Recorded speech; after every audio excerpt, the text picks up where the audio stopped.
Good morning, everybody, and happy Friday. Welcome to our 10th episode of Fintech Friday. So we are making our way into the second decile of our episode. So we have a great and special guest joining us, Steve Ely, who's the founder and CEO of a great company called eCredible. Welcome, Steve. Hey, Brian, thanks, and thanks for letting me be on your 10th show. I appreciate the honor. Yeah, it's one of those things where I never thought I'd be a podcast host. I still don't think I'm a very good podcast host, but here I am. I've got a show, and thankfully, I have great guests like yourself that carry the do all the heavy lifting on these things. I'm looking forward to it. It's going to be a great conversation. So, as you know, you've muscled your way through the first 9 episodes and listened to some of the conversations. I like to start by asking my guests just to tell our audience in your from your perspective what the term fintech means. Yeah, so fintech is a great term. You know, financial technology is the term itself is pretty new, but financial technology has been around for a very long time, and I've been lucky to be a part of it for about 30 years. And I think what I like about fintech is that there's so much innovation going on in financial services that companies like ours can be a part of. And it's great to be part of a company that's part of the innovation, but it's also great to be a upfront and personal consumer of the innovation. You know, we get to touch the products that we build. We get to tell our friends and families about it, and it's all relevant to them because we're talking about money at the end of the day. And so anytime you talk about money, people tend to pay attention, some more than others, but money is pretty important to most people. And so that's what I love about fintech. We get to talk about what's in your wallet. Yeah. So you and I have similar paths, not identical, but similar paths in terms of how we got to the world of fintech startups, right? We both kind of spent time in I'll call it corporate America or big company America, and I think we each brought things that we learned along the way to our respective companies. I love your path to founding eCredible. So maybe just share with our audience kind of what you did for the majority of your career and what led you to this place where you started eCredible, and then what the heck is eCredible? What do you do, and how do you help consumers? Sure.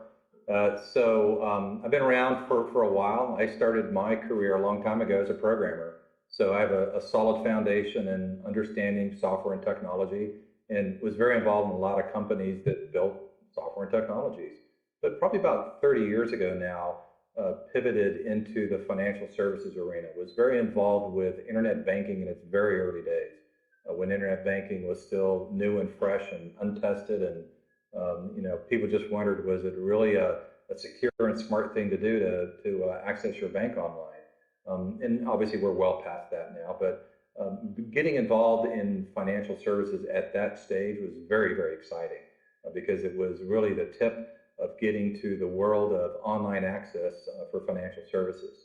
And so from there, I went on and went to work for Equifax, one of the big three national credit bureaus that most consumers know. I don't say they know and love because most people don't love credit bureaus. You know, it's one of those things that for most people, it's kind of a necessary evil in so many ways. But it's a critical part of our financial ecosystem, trust me. And so I had the opportunity at Equifax to not only learn all about credit from every perspective, the user's perspective, the bureau's perspective, the lender's perspective, even the government's perspective. There's a lot of things that go into managing credit data. But you know, when I was there, I was president of one of the business units of Equifax.com. And so when you run a business like that, you learn an awful lot about e-commerce, about dealing with consumers online, what they like, what they don't like, you know, how you can make the experience better for them, just all those things. And I think one of the things that I wanted to do was to do more to help consumers in their everyday life of understanding their credit and how to build their credit and how to leverage their credit. And so I left Equifax because I felt that I could do that better at a smaller company. And so I joined eCredible. I didn't actually found the company. I came about a year and a half Ah, later, but you know, really kind of shaped the direction and future of the company. And so when we originally started out, we actually were trying to build an alternative credit bureau. That was turned out to be harder than I thought it would be. We spent about 5 years doing that. It was really difficult to get scale. And so we pivoted a little over 5 years ago now into the model that we're in today, where today what eCredible does is we work directly with the consumer to help them include additional accounts in their credit reports that help them build better credit scores. And so if you think about who's that important to, it's really important to people that are really new to credit. Think of all the young people, the immigrants, the people that just have no credit history for whatever the reason. Getting started building credit in this country tends to be a bit of a catch-22. You know, nobody wants to yeah. give you credit unless you have credit. And so we thought, gosh, if we could solve for that and figure out how do we help somebody get started building credit without being, you know, in a credit situation already, that would be a pretty powerful thing to do. And so that's really the problem that we solve for is we help consumers report accounts they're already paying for but not getting credit for. And so those are things like phone and utility bills. Everyone listening to this call, I guarantee you they have a cell phone and they've got a cell phone bill, you know. And so that's the first bill that we can take and say, hey, we'll help you report that to your credit report. That's going to help you get your very first credit score. And what we found that was interesting, Brian, was that in working with the credit bureaus and with the scoring companies like FICO and VantageScore, we focused on getting information into the credit report that would actually impact mainstream credit scores. We didn't want to build yet another alternative credit score. Alternative credit scores are useful for a lot of different use cases, but unfortunately it requires the lender to do a lot of testing and analysis and speak with legal and fair lending and compliance and marketing and the regulator. And there's just a lot of hurdles to get over in order to get a new score into the marketplace to get any scale. So we said, well, we've tried that. That's really hard to do. What if we could just get the data into the core file that lenders are already using? They wouldn't have to do any new testing. If we could get it there and affects credit scores they're already using in production right now, then it would just very nicely slide into the current underwriting processes already in place. And so that's what eCredible does. To be clear, though, it's most beneficial, as I said earlier, for people that in the credit industry we call them no-file and thin-file consumers. You know, they don't have a file at all, and so we're going to help them get their first credit file, first credit report, first credit score, or they might be what's called a thin file, and there's just not enough information there to generate a really good credit score. So if we can help them add their cell phone, their power bill, their internet bill, their water bill, all these bills that a lot of us pay every single month, that could help them, you know, cross over the credit chasm and really start to participate in the mainstream financial ecosystem. So I want to poke a little bit on that because I think the average consumer, when they think about those bills that you just described, probably falsely assume that they're part of their credit profile, right? Yep. And I say falsely assume because you answer this for me. If I have a Verizon wireless account, right? If I stop paying that, guess what? It all of a sudden will become part of my credit profile, but only in a negative way. Is that fair to say that those utilities, the cell phone bills, and other are going to be part of your credit history, but only negatively if you aren't paying, and you're giving consumers a piece of technology and a tool to help them actually use them to their benefit, not just as a detriment. Is that kind of a good way to look at it? That's a great way to look at it. If you think about the telecom and utility industry, well, let's back up one step before I get there. The credit reporting industry. People think that a lot of people think the credit bureaus are owned by the government and they have all these rules that the government mandates and dictates. They're not. They're commercial enterprises, all publicly held companies. But essentially, they play the role of aggregating all this information about us for financial obligations that we take on, or we're committing to repaying for. a credit card balance or a car loan or a student loan or a personal loan or a home loan. All those kinds of payments do show up in your credit report. But what's interesting is that that's all optional. The whole credit reporting industry is an opt-in industry. Nobody is required to report to the credit bureaus. People do it because they want to. Why do they want to? Because if I'm a credit card company and I issue you a credit card and you use that card to buy things and now all of a sudden you quit paying me, well, the leverage I have over you is I'm going to report that you're not a good payer to the credit bureaus, which is going to hurt your credit score. I'm not going to come to your house and repossess the kitchen appliances or the new TV you just bought. There's the economics for that just don't work. Now, if I give you a car loan and you don't pay your car, yeah, I'm probably going to hire Guido to come by and repossess your car.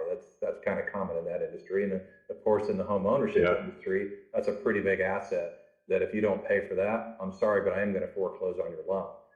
But when you think about the unsecured products like credit cards and personal loans and student loans, I just don't have that option. So my option is I'm going to hurt your credit score. Now, if you kind of talk about the utility industry and the phone telecom industry, the lever they have over you is you don't pay your bill, they turn the service off. And so most people need their phone, they need their internet to work, they need their power to work. And so they have an incentive to pay that bill, but they don't really have an incentive to pay it on time. You know, if you pay 60 days late, so what? You get a nasty call from the phone company saying, hey, if you don't pay your bill this month, we're going to turn the phone off. Okay, so you pay your bill this month, but you don't have to pay it, you know, within 30 days like you should. And so what our value prop is to say to that consumer is, hey, if you are paying your phone and utility bills on time, we're going to help you get credit for that. We're going to help you add it to your credit report, which can affect your FICO score and your Vantage score and other types of credit scores. So there's an upside for you, not just a downside, that if you don't pay it, it doesn't go and affect you this month. It affects you in 90 days when they basically close your account and they send it to collections. Yeah. Now you have a collection notice in your credit report, and trust me, you never want to have a collection notice in your credit report. It will kill your credit score. So you talked about the bureaus, and I just want to do a little side trip here, a little bit of history of the bureaus, because I've learned this recently. You know, I just assumed, well, there's 3 bureaus for a reason. I don't know what the reason was, but it kind of made sense to me. Help me validate if this is accurate. The 3 bureaus, so Equifax, Experian, TransUnion. I think there's a 4th official one, but I don't know that they're really mainstream. But the 3 bureaus are geography based originally. Is that true? Yeah, it's very true.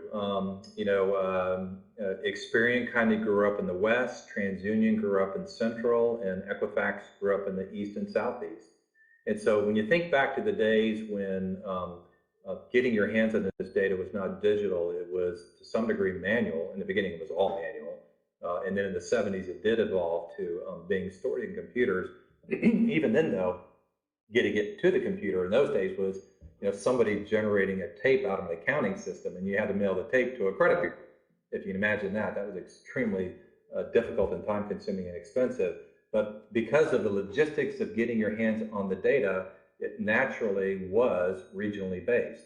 When I worked at Equifax, one of the things that shocked me when I first got there, when I learned about their history, they're an old company. They started in 1899 in Atlanta. They started out of doing what was called a retail credit, where they were working with department stores and grocers, and they would literally go to breakfast every Friday morning, and everybody would kind of share notes on saying, oh, you know, Joe's a really good payer. I've extended him credit. He pays for his groceries on time. And, you know, Sam, he's not so good. You know, he hasn't paid me in 3 months.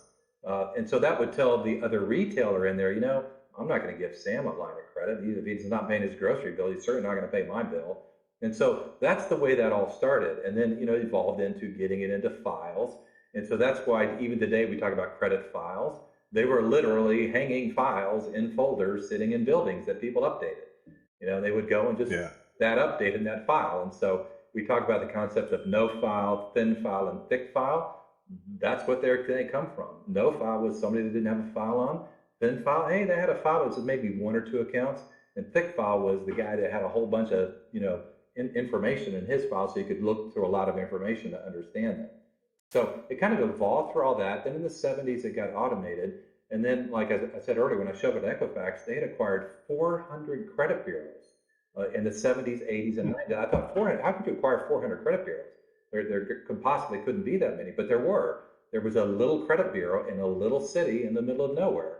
And so they went around and just acquired every one of those, and they rolled that up into their infrastructure so they could have one big reporting system. And then starting in really the 2000s, and probably more even around the mid 2000s, 2005, 2010, that's when it kind of tipped over to reporting becoming very national in nature. So it used to be if you worked for one of the credit bureaus, you could run around to a bank or a lender and say, hey, I've got a really big credit file. I cover more consumers than the other guy does. You should buy credit reports from me. And that was the fight. You know, that was the competitive battle. But today, that's just not true anymore. The coverage is pretty similar across most credit bureaus. Where the differences occur is in the reporting of the creditors. So again, credit reporting is optional. So if I'm Bank of America, I'm going to report to all three bureaus because it's easy for me to do, and I'm technically set up that way.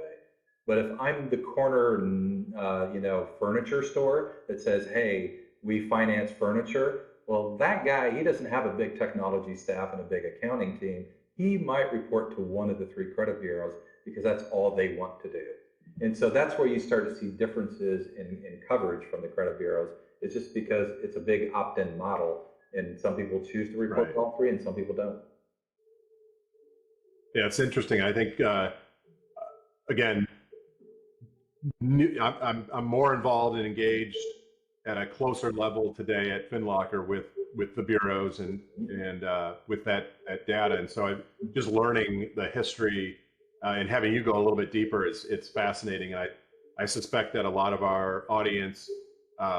Who mostly, our audience is probably more focused on real estate finance, so mortgage and home lending, are probably going to, have a little bit of an aha moment too, saying, okay, that makes sense to why there's three and why Experian is in Southern California and TU's in Chicago and Equifax is there in Atlanta. So that geography thing is not a myth. It's part of our history and lore. Yeah, it is part of the history, and mortgage is even more unique in and of itself. Because the loan for a home is such a significant financial transaction. We're talking $2, $3, $4 million. To underwrite that, there's going to be a lot of scrutiny over the individual, the credit worthiness, their ability to repay, their debt to income ratio, all those things that those of us that work in the industry kind of take for granted. But that's the reason why today most home underwriting platforms still require a look at all three bureaus. The cost of getting to all three isn't prohibitive. So it's kind of like, we're going to get all three. We want to look at all three reports, all three scores. Most of them kind of take the one in the middle because that's the safe bet. Yeah. But they also use other companies that actually will take and normalize the data from all three credit bureaus and make sure that it's a comprehensive view of the consumer's credit, and then come up with one score that works for that. That's not uncommon either. But there is a trend. Well, I'm not going to call it a trend. It's been a trendy conversation for the last 5 years, and maybe we'll see this come to pass in the next 5 or 10 years, where more underwriting will rely on just one bureau and one score. I think a lot of mortgage underwriters would prefer that. It would certainly be easy for them. It's less technology, less analysis, less oversight, and all that sort of stuff. So that's probably coming down the road, but we haven't seen a lot of that just yet. Yeah, I think the way I think about that is, our industry, the mortgage industry, is so heavily reliant on the GSEs, right? So Fannie Mae, Freddie Mac, FHA, VA, HUD, et cetera. And behind those GSEs is where the money comes from, right? Through all the securitization. And so at its core, as an industry, we have to convince not the loan underwriters as much as the securitization underwriters that a single bureau model is as good as this concept of the tri-merge credit report that we all use today. So I think you're probably right. It's probably probably not inside of 5 years, but somewhere between 5 and 10 years, I think we'll definitely get to a place where that happens, and it should ultimately benefit the consumer in a more efficient, a little bit lower cost model there as well. Yeah, I think so. Go ahead. No, no, please go ahead. I was going to say, because we live in the space of alternative data, if you want to call it that, alternative credit, we pay very close attention to how that information is leveraged by creditors. And when it comes to home ownership and getting through underwriting a home loan, it goes in cycles. When there's not a lot of business and you're looking for loans to underwrite and help anybody any way you can get into a loan, then you're going to probably have a stronger appetite for doing manual underwriting, for leveraging other data that wouldn't normally be part of the core credit report. But in today's world, as you know, prime purchase, mortgage, refi, all that's kind of on fire right now, notwithstanding lack of inventory.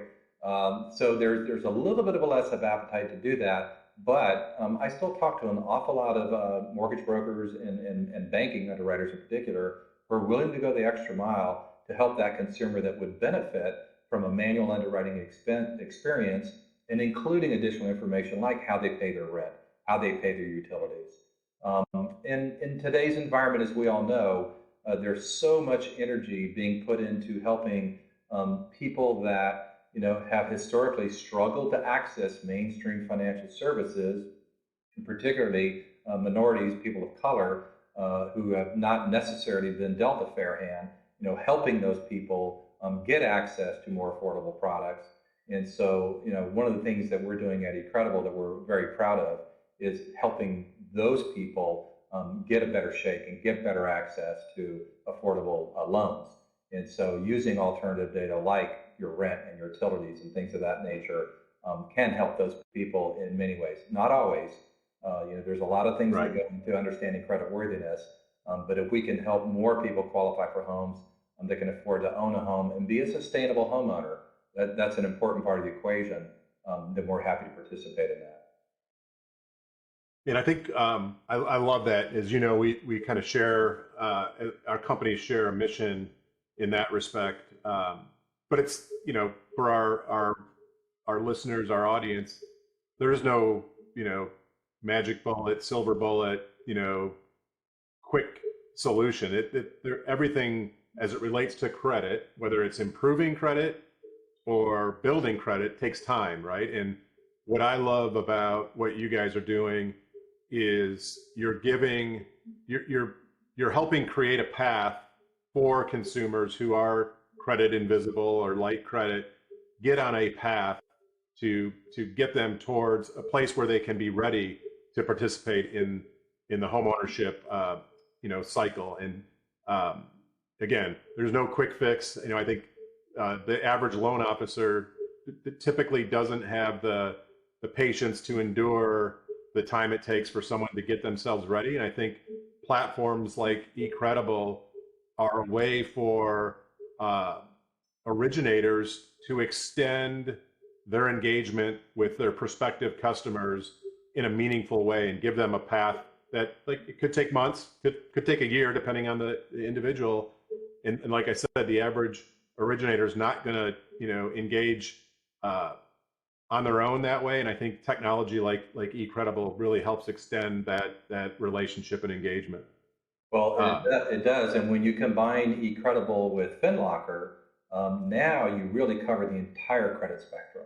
And so you think about what we're doing. I'm very involved with a lot of nonprofits that are focused on helping first-time home buyers.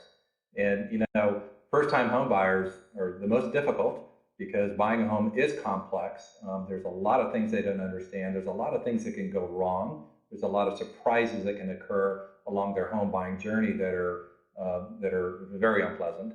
And so one of the things that we love about FinLocker is that you can take a consumer, maybe they could be 2 years away from buying a home, and that's okay, because now we have a platform and a process and a tool that can guide them on that home buying journey and doing it in a very constructive way where we're educating them, we're holding their hand, we're avoiding the surprises. It's good for the homeowner, it's good for the real estate agent, it's good for the mortgage broker. It's just good for everybody involved.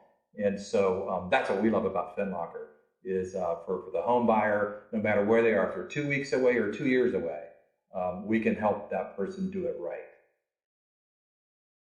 I love it. So Steve's here dropping news to the industry that we're FinLocker and eCredible are beginning to work together on something that we think as well on our side is going to be super powerful. It's going to extend the capabilities that our clients at FinLocker, who are primarily mortgage lenders, we're giving them another tool in the toolkit to help more consumers. Super excited about the things we're doing together. We're gonna definitely come back on here, probably later in the summer, early fall, and go a little bit deeper because we'll be much farther along. But couldn't be more excited about the partnership and the opportunities together. Absolutely. And so as we just a little tease there. I didn't want to spill I love it. Spill all the eggs, but there's more to come. So as we wrap up our conversation, Steve, this has been super helpful. I think folks are gonna first of all, the mortgage industry is going to be like, hey, we need to learn a little bit more about eCredible and what they're doing. So a couple things I'll ask you to do as we close. One, how do people find you and learn about eCredible? Of course, if they're already talking to FinLocker, we're going to be connecting the dots as well. But then also, outside of all the great things you've done in your career and the wonderful things you're doing with your current company, who is Steve and what do you do? What's cool about you outside of work that you'd like people to know about? Let's start with how we find you and get in touch with you. Sure. So our website is ecredible.com. That's spelled ECREDABLE.com. And you'll go to ecredible.com, and we technically have two websites, one for the consumer and one for the small business owner. We do very similar things for small business owners that we do for consumers. Without just saying, hey, I love my family, do everything my family. I have two boys I'm incredibly proud of. I love those guys to death. They're now 24 and 22. My personal passion is probably cars. I'm a car guy. I went to high school in Stuttgart, Germany, which is the home of Mercedes and Porsche. And so at a very young age, got hooked on German cars and performance cars, and have been a Porsche fanatic for a very, very long time. And I love Formula One racing, just about any kind of racing. But that's kind of my big thing. If there's a Formula One race within 1,000 miles, I'm there. Been to a lot of Formula One races in Germany, and just love the car scene. I think it's fantastic. So you probably watched the Formula One series on Netflix. Is that fair to say? Absolutely, every minute of it. That was really well produced, well done. And I'm a Formula One junkie, and I learned a lot from that I didn't know. So I thought that was pretty cool.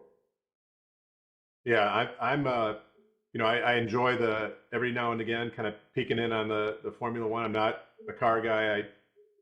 The extent of me being a car guy is when I sit in there and turn the key, if it starts and it gets me from point A to point B or C, I'm happy. But that Formula One series is now on my short list because everybody I've talked to, whether they're car aficionados or not, have said it's just a phenomenal look at the kind of the real, the behind the scenes reality of Formula One racing. Yeah, there's a spectacular exhibition of technologies we all know, but I'll leave you with one stat that the first time I heard it just blew my mind, is that the typical Formula One car can go from 0 to 60 to 0 in 3 seconds. not 0 to 60, 0 to 60 to 0. 0 in 3 seconds. Yeah. Yeah, it's amazing technology. Yeah. Yeah, it's a lot of power. Yeah. Well, Steve, this was awesome. Thank you so much for joining. Again, super appreciative and excited about our partnership and opportunity, and looking forward to bringing more details to the market here very soon. So thanks for joining us, and all of you listeners and the audience. Thanks again for joining. Fintech Fridays. We'll see you next week.